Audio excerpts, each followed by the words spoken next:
Let me tell you, making videos, AI is better than 95% of people. Hi everybody, I'm with Emmie here, who got to Y Combinator and runs an AI video generation company, Yuzu Labs. I met Anand, who had been taking kind of some time off. He had built 65 channels in YouTube, 300 million monthly views, one of the top creators in the world. We turned a 30-minute sales call into a 90-second beautiful trailer featuring your AI avatar. And we found that the companies who are using that to share their information, they're getting that next meeting about 40% faster. Wow. I've identified 75 ways that startups fail. That is so It's cool. crazy. As GTM, we need to normalize taking that extra rep. So you gotta be more, like 5% better. This exit, oh, it's an acqui-hire. Oh, this exit, oh, it's just a soft landing. Okay. Are you okay with breaking the law? Hi everybody, I'm with Emmie here, who got to Y Combinator, and she also built a fintech platform with over 1 million users, and now she runs an AI video generation company, Yuzu Labs. Hi Emmie, how are you? Pretty good. What's going on today? Pretty good. Super excited about this. Hey, Emmie, let's just start with Y Combinator. I think this is something that's really interesting for a lot of people here. How did you even get into Y Combinator? Well, I'm going to say that I got in before there was a lot of information on the internet. So it was over 10 years ago. And I was a first-time founder at the time, first-time tech founder. I had founded bootstrapped two businesses to over $1 million in revenue, but I never knew how to build a software company. And I'm going to say that I literally started Googling how to start a startup. Got myself into back in the day, they had this thing called Startup Weekend. They were kind of like hackathons where you could build stuff and get a team together to build a startup. Started talking to one of the people who were organizing and said, hey, I have this summer camp business. I was teaching kids to code. Before teaching kids to code was fun. Not fun, before it was a trend. It was like cool. Yeah, it was a cool thing, right? It was like these nascent, nerdy kids that came to computer camp. We were like, you don't like soccer, don't like the sun? Come to computer camp. How did you come up with the idea of like helping kids code? Why? It was something that I wish I had earlier when I didn't get computer science until I got to college. Maybe high school, I had some AP classes, but college, and then I was like, hey, look, kids at 9 years old should be getting exposed to this. Nowadays, obviously, everybody has it. But back, over 10 years ago, this wasn't a thing. So I said, I took my ideas from designing summer camps for kids and said, hey, I understand the kids' summer camp market really well. Marketplaces were super hot. I told a friend, I said, why don't we build a marketplace for this? And so I threw an app out to Y Combinator. That's pretty cool. So you did it before it was cool, kind of like, getting yourself there. Yeah, it had just started maybe like 6 or 7 years prior to the time I was in. And it was already a big deal, but I didn't know how big of a deal it was. I was just like, hey, what is the best way for me to get to Bay Area? And at the time I was living in Texas. Okay, so it was like all in Texas. So you're in Texas. You started this. How did you know about this whole industry of like summer camps? Like, were you as a kid going to those summer camps, or? It was really funny. So I have a degree in electrical engineering. I went to Rice University, and I grew up kind of outside NASA Johnson Space Center in Houston, Texas. So I sort of was around technology. I really understood how information and technology could connect people. But when I was in college, I was in a computer science class. And one of my friends said, oh, last summer I worked for this summer camp and they went out of business. And I was like, well, obviously it's not a good business. She's like, no, it's a really, really good business. They were really, really bad at business because they're computer nerds. And I was like, oh, well, that's interesting. We're electrical engineers. We're good at computer science. How hard could business be if there's customers? So she was like, yeah, let's just do it. And I was like, fine. How do we do it? And we were like, okay, so we talked to one of our entrepreneur professors. We made an appointment and said, hey, how do we start a business? And they gave us our first $10,000 loan. It was sort of like a fake internship. Okay. They gave us money. We were able to get some ads and start putting out put a deposit down on a venue. We got our first check-in 3 months before we had to do operations. We paid back the loan before the summer camp even started. Is it how you got to Bay Area, or no? was there something else in Houston. between? Okay. I was just a senior in college, and I was like, hey, let's just start this business. I was 21, 22 years old. And I did that for a long time on accident. I accidentally ran this business for quite a while. And I just got a little bored of teaching kids summer camp, like teaching kids about like game design and things like that. We ended up having like 7 locations nationwide. a bunch of different counselors, thousands of kids, a lot of optimization on paid ads, which I didn't even know was called that at the time. I had no metrics. I don't know. We were just buying ads. Yeah. We were just paying ads to Google. We had none of this optimization. We didn't know what GTM meant. We just thought that like sending some emails out to parents and helping parents. We just did everything that you didn't know was sort of now productized in a handbook. If I were to run this business right now, I think people should actually run this business right now. Okay. I actually think that anyone could run this business right now and be very, very successful. But yeah, like that was what we did. We didn't have GPT, we didn't have Claude to ask, how do you build this right now? And we just did it. And one day I woke up and I said, hey, I think that I need to make a change. If I want to do what I really want to do, I need to get out to Bay Area. So that's how I started applying to YC. Yeah, because and then you got here, we were just talking about that, how a lot of people go from here back to Texas. Can you talk about it? Oh, yeah. So it was sort of like a life dream to come out to Bay Area. And finally, I had a reason to do it. And I actually wrote a Medium article that got a lot at the time about how my co-founder quit the night before we received our interview for YC. And we finally made it out here. I made it out here to Bay Area, got into the mix, was into Y Combinator. In my batch, we had a bunch of unicorns. We had Kyle Vogt from Cruise. We had AirHelp. We had Flexport, Ryan. We had a bunch of people who are now extremely successful. And at the time, I didn't realize that those people had tons of experience. They had already exited companies. They had lots of different knowledge pieces. I thought they were just as green. But the whole thing like put you in touch with those people, right? Like you did start building those relationships. Like yeah, exactly. You probably know all of those people. I didn't know anyone, and I just knew those people because immediately I was thrown into it. So Texas is sort of this place that you look at California and you're like, oh my God, one day I will be in California. And it's this like holy grail of a place. So when you get out of Texas, you're like, finally, I am here. And I'm not here just because I put $50 in my pocket and came to try it out. I am involved in one of the greatest organizations of this era for startups. And so I was like, oh my gosh, this is so cool being part of Y Combinator. So what's funny is back in 2020, when pandemic hit, a lot of people were like, oh my God, California sucks. I need to move to Texas. And I just looked at them like, and a lot of people did, right? A lot of people did. And I was like, you make more money than people make in 10 years in Texas. Your health habits are more than anyone could imagine. The amount of organic food at the price that you pay, which is actually quite reasonable because we have so much volume of high quality organic food and high quality just wellness related products, they're actually well priced compared to that of in Texas, even though Texas is a lot cheaper because here we have a higher standard of wellness and things like that. So I was like, sure, go to Texas. Oh, it's like a rare commodity to find like some healthy food. I mean, now it's more, especially in places like Austin and Houston, big cities, but you know, they're a lot slower. Okay, so a lot of people started coming back, right? Yeah, I was like, you know, there was all this news that like, hey, everyone's moving back from Austin. I was like, duh, the weather alone. Like before you went, do you know what humidity feels like? I went to Texas like a couple of months ago, and first thing when I exited the airport was like, it's really humid. Yes. And I lived in Vietnam. I lived in like very humid places, and it really felt like that. Oh, it's exactly like Vietnam or Singapore or Taiwan. Or like these Singapore. places. Yeah, like I don't think people realize it. No. I think people think it's dry. No, Austin is very humid. It's Houston is the worst. Humid. Wow. Okay.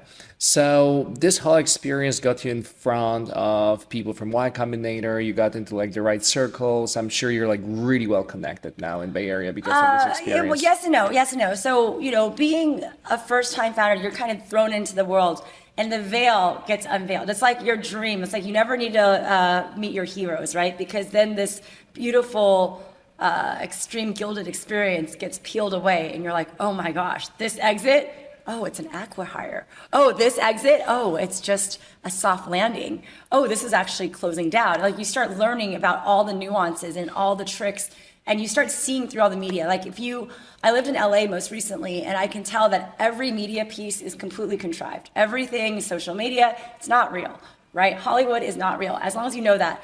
Well, startup land is kind of like that as well. I went to LA for the first time and I was like, wow, I thought it looks better because of the movies.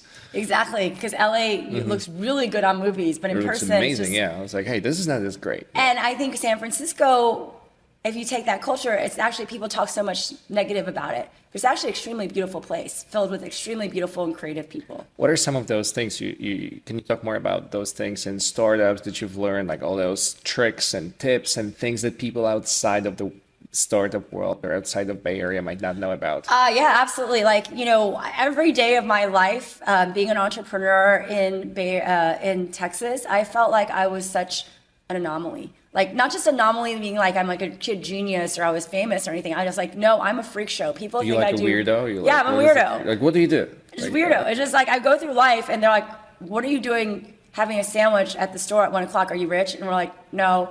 I'm actually hustling probably more than anybody else. Sorry? I'm actually working probably more than Exactly. anybody Or, else. Yeah. oh, your business is, I mean, I think it's better now because it's more open, but the whole city runs on oil and gas, on big companies. There's some entrepreneurship around oil and gas, but if you say It's you're like old money kind of thing. a little bit, there's a lot of new money too, mainly workers, Okay. like employees. Texas, I would say, is a state filled with really great middle-class people. It's a really great place to live.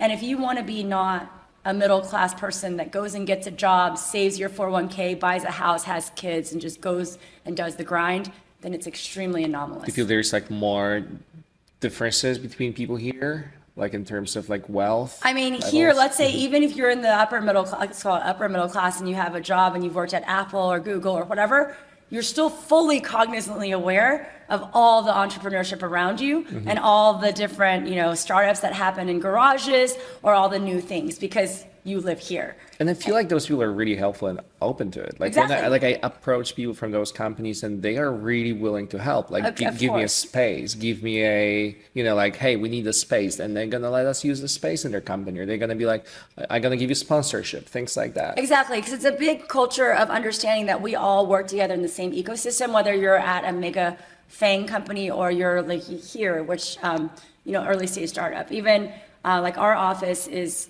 sponsored by one of the largest conglomerates in Asia, right? And they opened this for letting startups, early stage AI startups, come and hang out.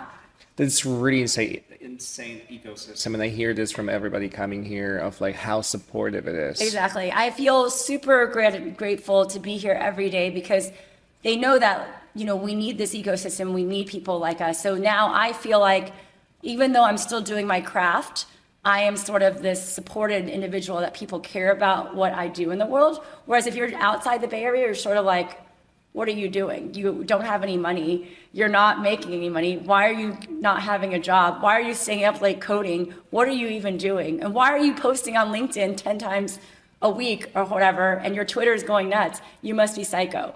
But here it's accepted and normal. So how did you get to starting Yuzu Labs?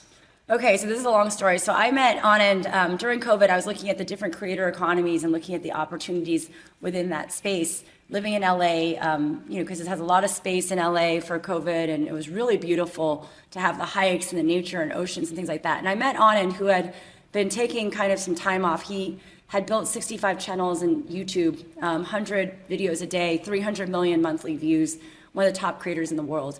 And I talked to him about all the different challenges, and he said, hey, I think AI video is the future. And I was like, yeah, I think AI video is the future, but where is it that AI can help humans be better? When is AI better than a human?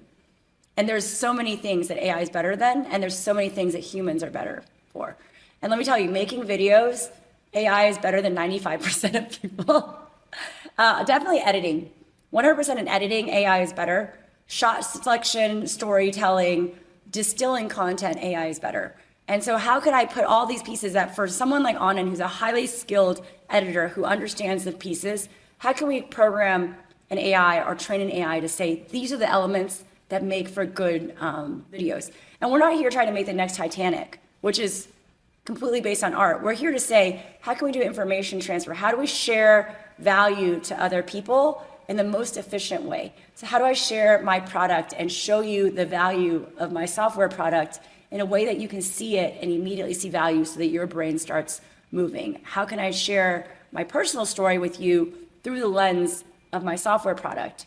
And those are the kinds of things we focus on now. So Yuzu Labs is in an early stage, but can you talk about what Yuzu Labs does? Absolutely. So we focus on information distillation. Our first product is a sales video, post-sales video demo, let's call it trailer. We turn a 30-minute sales call. Everyone's recording these things on Zoom or Google Hangouts using AI note takers. And we take that AI note taker call, turn it into a 90-second beautiful trailer featuring your AI avatar, featuring product shots from your software product or your actual product, and then really identifying the problem points that the prospect has mentioned on the phone. So they get a trailer now that's 90 seconds they can share internally.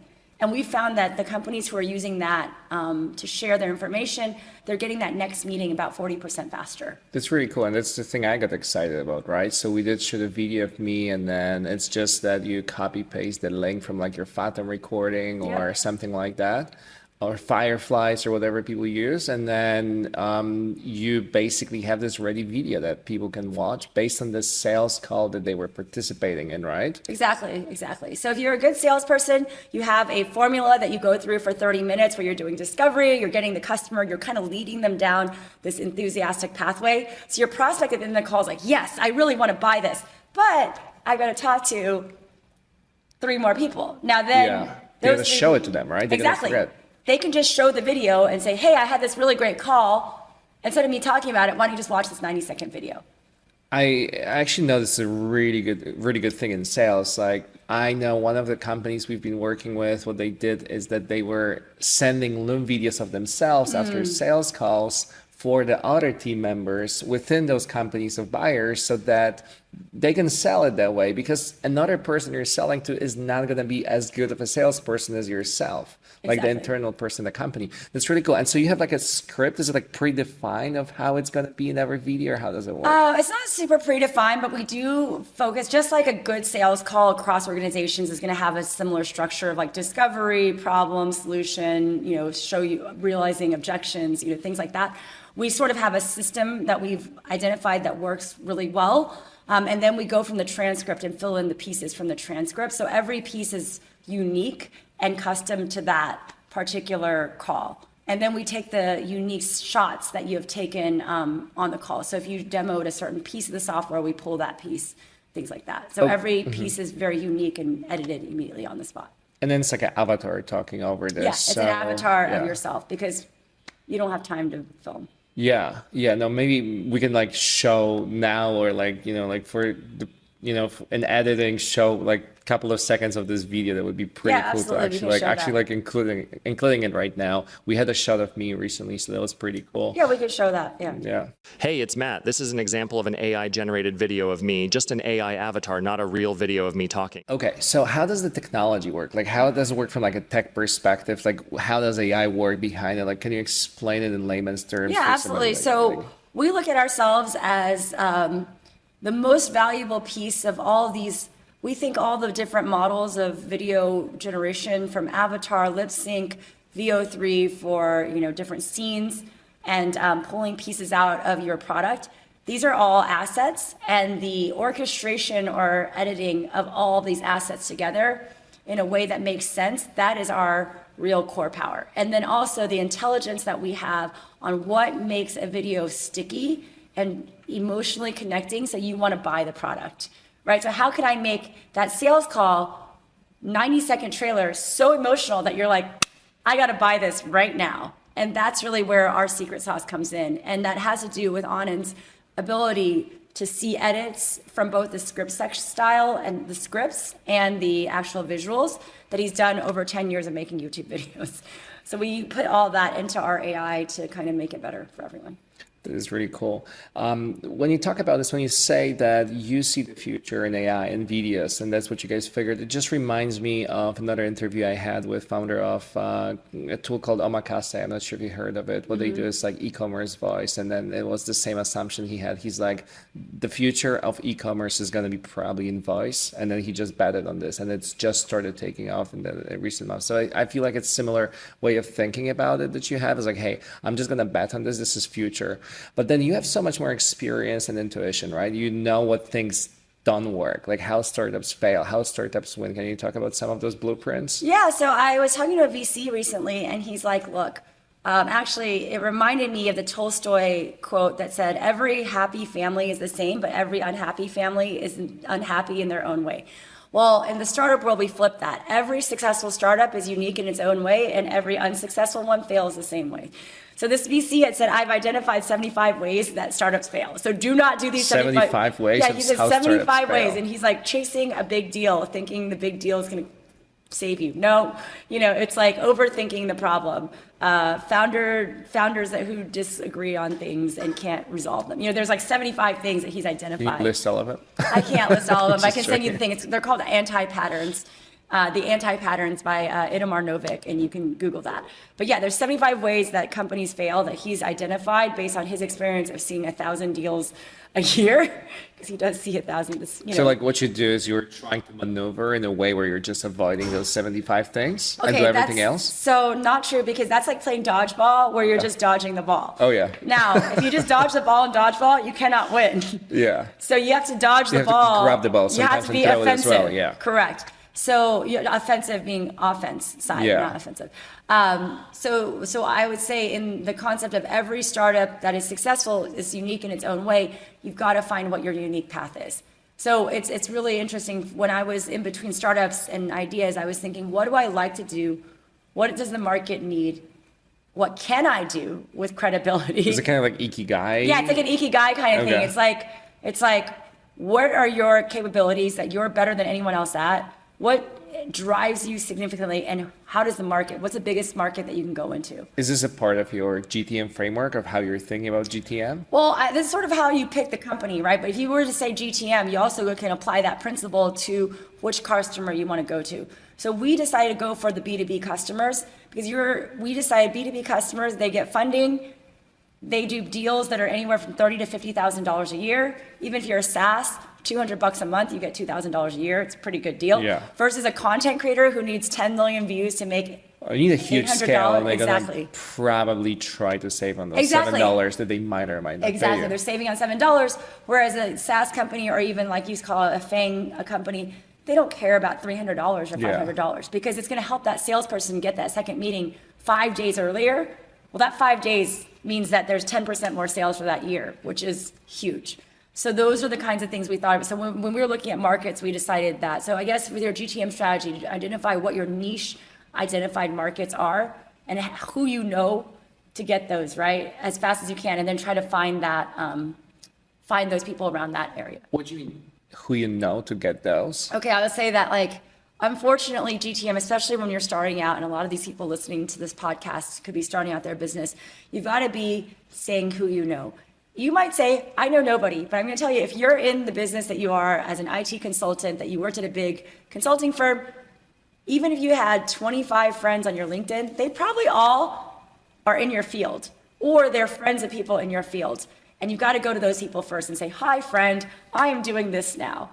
And this is what I would like to do. Do you have any friends, or do you know anyone who would be interested in this? Have you done that? Like, Yes, went to people? absolutely. Can you All the talk about time. We have to do it all the time, right? So your first 10 customers are going to be friends of friends or friends of other friends, because that's the trust that they have in you, right? I would not, some people say you can put out an ad and get ideas, but those people aren't going to close because you're going to get the lead, but they don't have trust with you. But your friend of friend, or someone who's a third degree on LinkedIn, is going to have a level of social trust that will be likely to close the deal quicker. So I would say your first 10 to 100 customers should be friends of friends, and you GTM those people. And and when I say that, you can even do an email list of finding, 1,000 people that are all friends of you, and then identify that specific niche and write them an email that makes sense, that makes them build trust with you. So I think that's the best way to start, and you have to constantly start like that, and that's the only way for starting. And how do you know anyone? If you don't know anyone, you have to maybe go to meetups, or You got to know someone, like... You got to know someone. If you're in this field that you Yeah. decided to do this, unless you're 19 years old Yeah. and 20 years old, Yeah. and then those 20-year-olds that are coming to Bay Area, in fact, this 18, 19, 20 years old, what they're doing is they're just making lots of noise on Twitter, and that's working for them. Okay, yeah. And can you talk about some of those crazy sales and GTM stories you Oh, were yeah. talking to me about? Like, I every day there's like crazier people that do things, and I'm just like, should I be doing this? Okay, I think I should be doing this. So I get really inspired being in Bay Area right now. I'm a second-time founder, or multiple times. It's the second time I've been back to Bay Area.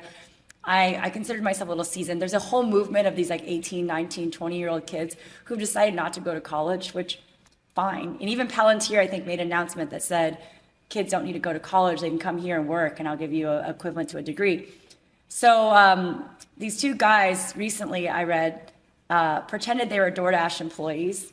I'm not employees, a DoorDash delivery to a potential prospect company. And they went to the lobby, told the security, hey, look, I got DoorDash. They went and bought some bagels or something. And they put it in a DoorDash bag.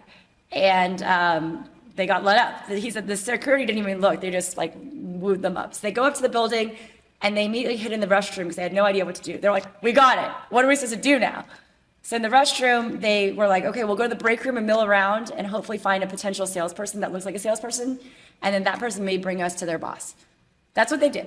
They talked to a random person, were honest. The person thought they were so crazy. Insane, yeah. They got a deal. They got a design That is partnership. so cool. So they broke their way in. Then there's all sorts of ethical concerns around this, right? Like, What do you think about it? Yeah. Yeah, like, are you okay with breaking the law? Do we want to take advantage of trust-based societies? Is everyone supposed to be doing this? Now, what are you going to do with the emails, right? Are you going to be the one emailing people? Are you going to be the one at networking events talking to 50 people? No one knows you talked to 50 people except for yourself. It's not like anyone else in the room is looking, oh, that guy's talking to all these people. So it's something, you make the personal decision on where you want to push that boundary and how you feel about it. Do you feel like GTM and successful people and GTM are a lot about pushing those boundaries? 100%, especially your first 100. There's nothing you can do that is too crazy. Now, obviously, if you are in a more traditional environment, at a big company, I highly don't recommend going to something like Google and trying this. You could be kicked out, things like that. But, showing up, like even today, someone said, I was getting nowhere with this prospect company. I don't do free demos, free design partnerships. I only do paid ones. So one day he said, I'm in this city randomly and my meeting got canceled. He had no meeting. He just showed up. So he calls the head of AI and says, will you have dinner with me? My dinner canceled. The guy's like, sure. They have dinner. He ends up getting a proof of concept design contract. And he says, it's fine, only 2 weeks. And the guy said, oh, we don't like to pay for things that are unproven. That's just not within our policy. So he's like, fine, I'll give it to you free, but I'll give it to you for 2 weeks. At the end, the guy even offered to buy his company. And he was like, no, we're not for sale. So this is another thing where, you show up in a city and pretend that your meeting got canceled and you ask for a meeting, right? Those are some really Machiavellian strategies, but that's really interesting. But see, in that case, there's nothing wrong with that, right? Yeah, and I'm not being judgmental. Yeah, because you're not breaking and entering. Cool. Yeah. It's a little white lie. Yeah. How many times have people said, oh, by the way, I'm in your neighborhood. Yeah. You're not in the neighborhood. You went there on purpose and just pretended to be, right? Yeah, that's pretty cool. So have you seen pattern that this always happens from those who succeed in Bay Area and Silicon Valley, those startups? I'm sure you met a lot of founders. I think that no one talks about this, and no one talks about how all the crazy, everyone will say, I do this enough, and one day I'll just meet someone that will change my life.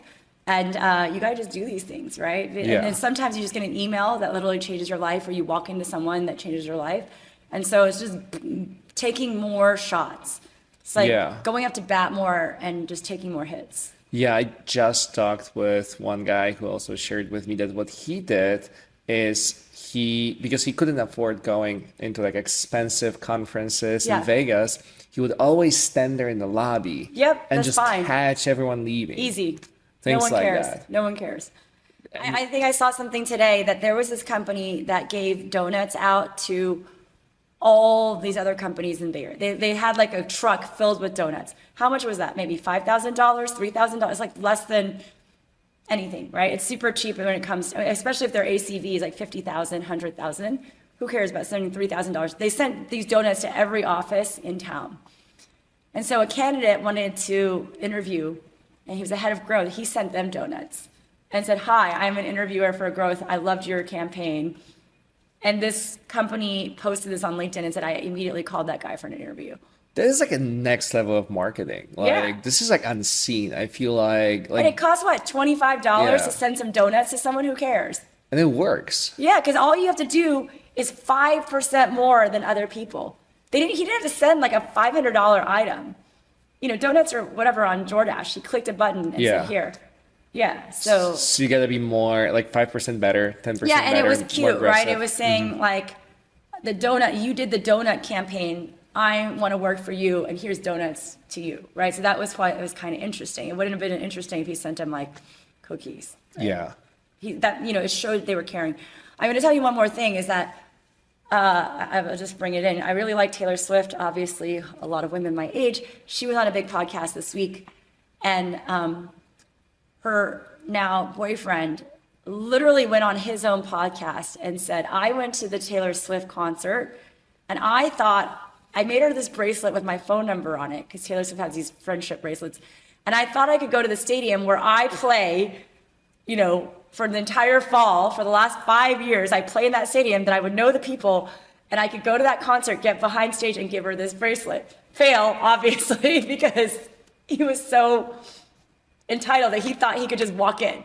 So then he goes on the podcast and says, hey, by the way, does anyone know Taylor Swift? I have this bracelet with my number on it. Taylor Swift actually was like, did my management get contacted? How come this guy didn't know nothing? He literally just went out in the world and said, announce, I would like. So then Taylor Swift was like, management, why don't you call this guy? Maybe we should have a date. And this is how it all started. And she even said, she was like, this guy literally didn't even go through management. He had enough connections that he could have, but he literally just put it out in the universe.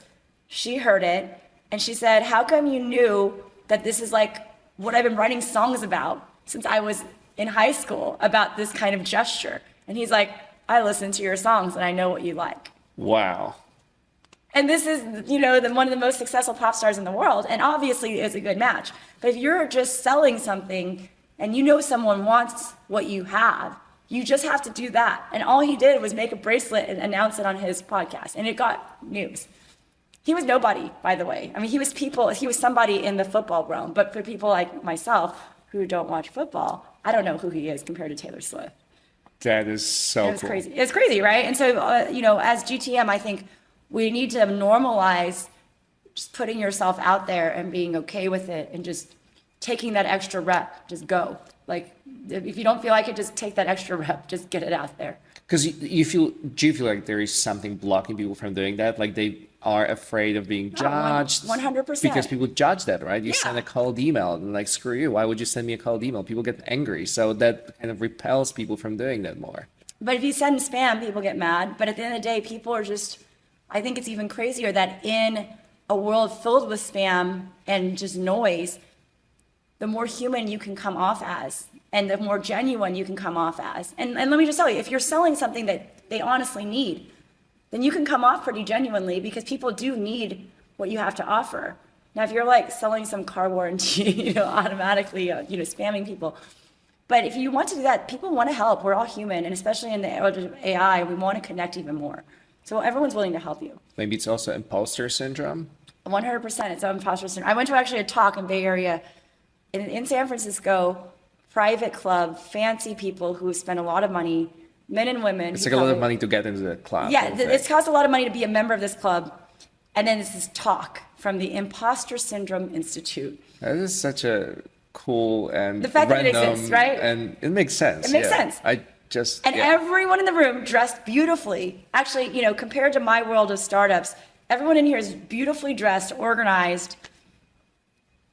They all raised their hands. For every single thing he said, everybody had imposter syndrome. And the coach that was leading it was like, even Beyoncé has imposter syndrome. Can you give an example of like what they said? He was like, how many people feel like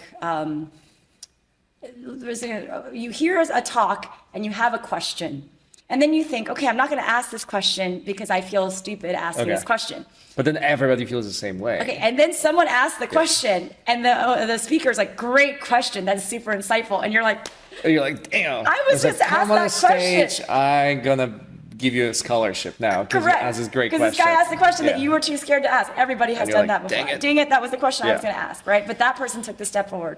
And so that was an example. And he was just like, look, normalize it. And he called this concept called humble realist.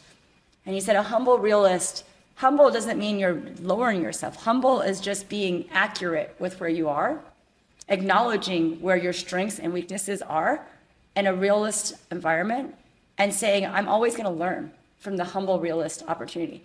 He said that actually, he told me it was kind of interesting. Humble realist. Is the best state to be in. Okay. It's like a state to be in. Yeah, Okay. the humble realist, because you're open-minded to Like a mental learning. state. Because you're open-minded to learning new things, but you're still realistically understanding how badass you are. Okay. Right? So you're like realistic, you're humble, but you're like curious. Yeah, and the way that he said humble, we kind of like in society say humble is kind of like a person who dumbs themselves down. But the humble realist is actually someone that's just aware. And you can still be humble realistic and still pump yourself up.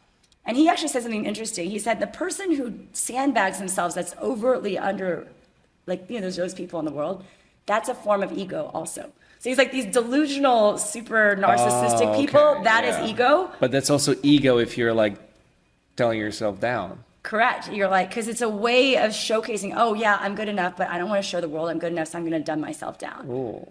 And I didn't think about it that way, but he said that through their studies, they've identified that. Yeah, because it almost feels like you start feeling like it's a good thing. It's like, yeah, I'm not putting myself out there. That's awesome. So it's a version of ego that is negative when you're down in that level. And then he said, he's like, look, in all my years in this institute's studies, nobody has said, I am happy to have fear and doubt and anxiety rule my life. And he said, when the world is a brighter place, when smart people play big. And that's one of their mantras at their organization. It's just, we're all smart people, and we're probably in one of this world's most smartest centers.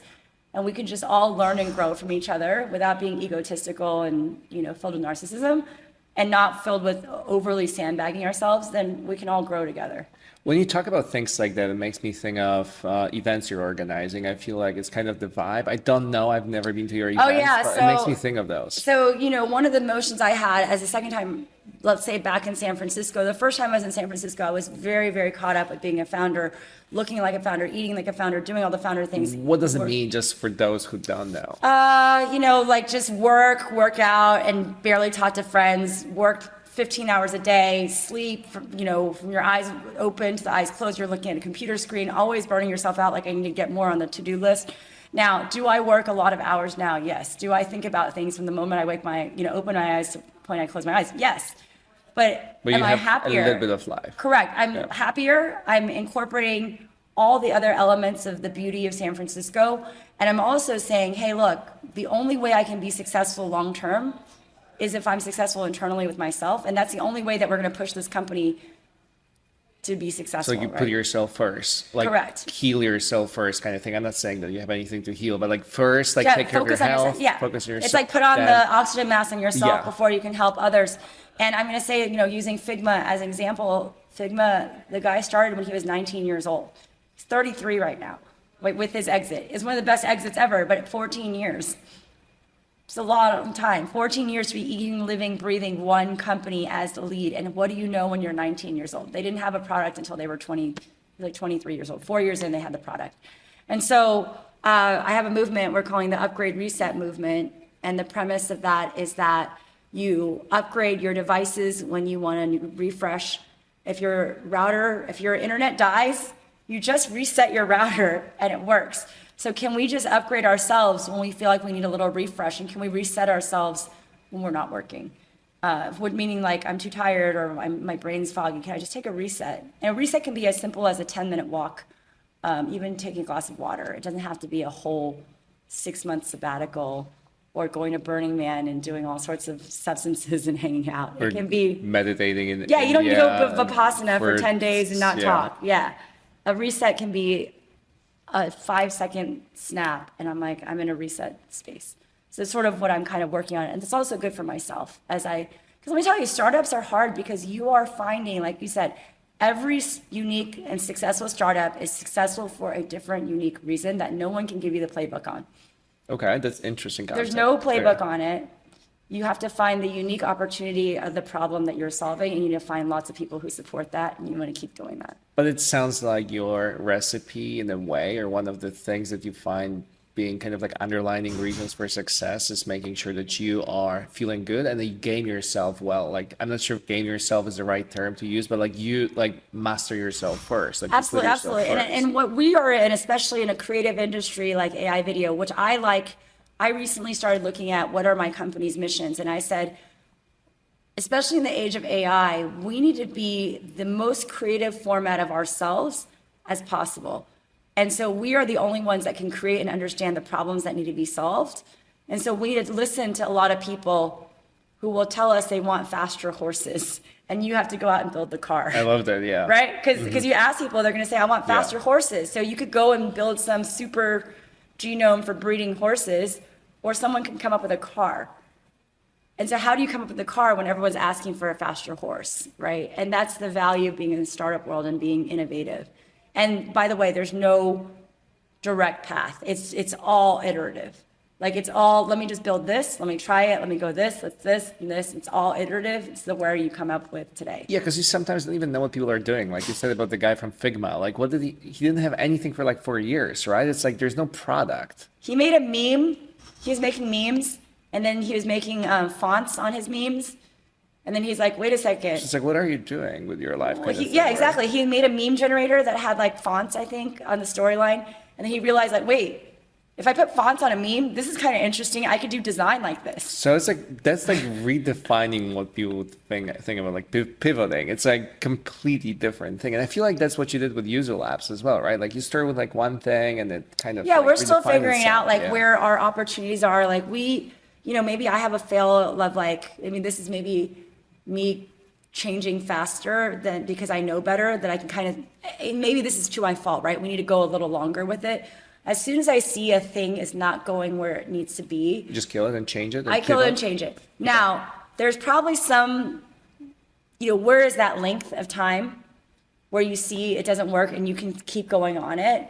And how much runway do you have to be able to do that, right? Yeah. So that's always a balance. So when do you kill something and when do you swap something?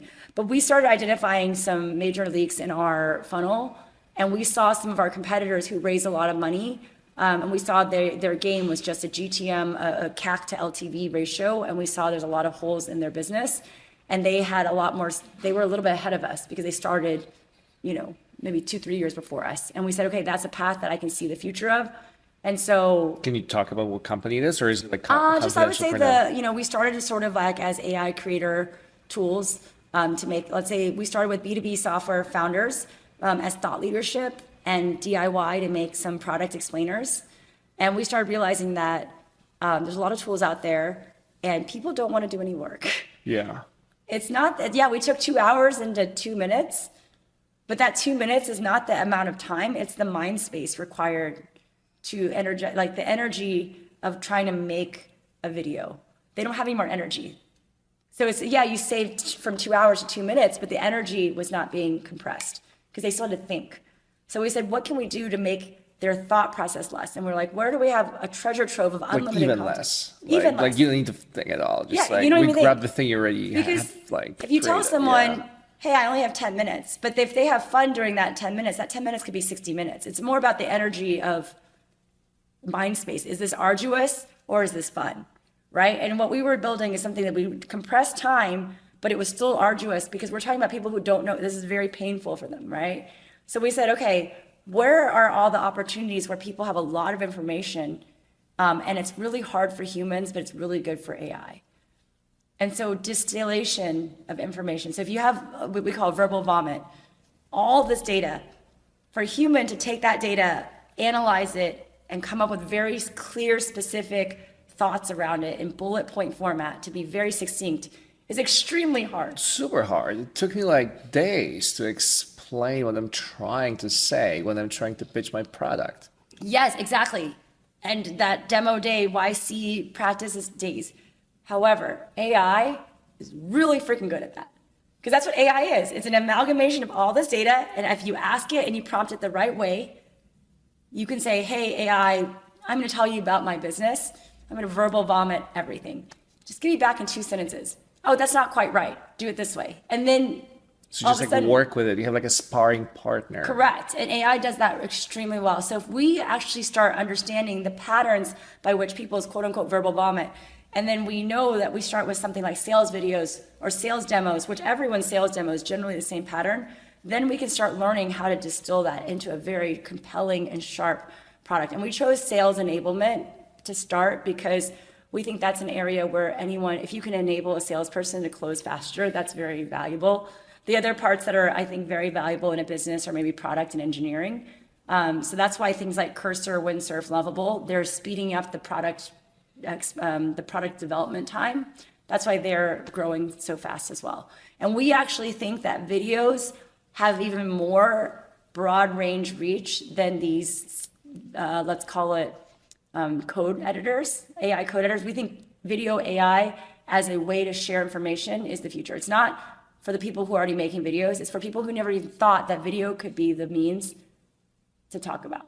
And then when you talk about those different startups, what can happen with them? Like you talked about earlier on in the beginning of the conversation, you were talking about like soft launch, killing startup, all different things that happen with startups here. Like what are the typical paths? Like they convert into something else, they merge into something, somebody buys them. Like what are typical journeys that you go through? I think the journey is mostly the founder. If the founder is, let's call it in the humble realist mindset of constant, and some people say like the beginner's mindset of consistent growth.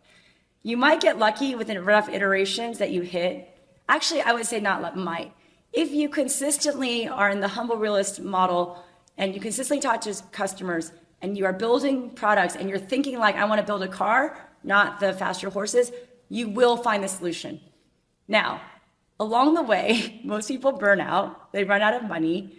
When they run out of money, it's because they probably burned too much and they didn't find the customers. While living in the most expensive While city living in the the world. most expensive city in the world. Even Figma, when I read that the deal of Adobe didn't go through, they cut a bunch of their workforce to get lean and said, we're not going to have a big daddy purchase us. We got to figure out how to make money. Because our first rule of business is stay in business. Yeah, and so Figma figured it out and got to 700 million revenue, cut the staff, and still somehow became, profitable. That was hard. That's hard to do. Not everyone can go through the phases of a startup that way. So I think as a founder, it's really, I look at this and, it's a lot of tremendous luck. And, if I can be one of these founders, I would love to be. This is, a thing I want. I want to, build a product that people want. But yeah, I think that along the way, it's just, I would say grind, but consistently taking shots. Always taking shots, always trying the new thing, and consistently working towards that and finding the team that will be on board with you. And the team meaning your coworkers, your co-founders, your investors, your partners, your users, all of these things together to build your personal ecosystem. Awesome. And I think we're going to wrap up at this super inspiring sentence. Everybody, Emmie Chang was here with me today. Thanks so much, Emmie. I really appreciate it. It was super awesome and insightful. Thank you so much for having me. And I'm excited to help you out in the future.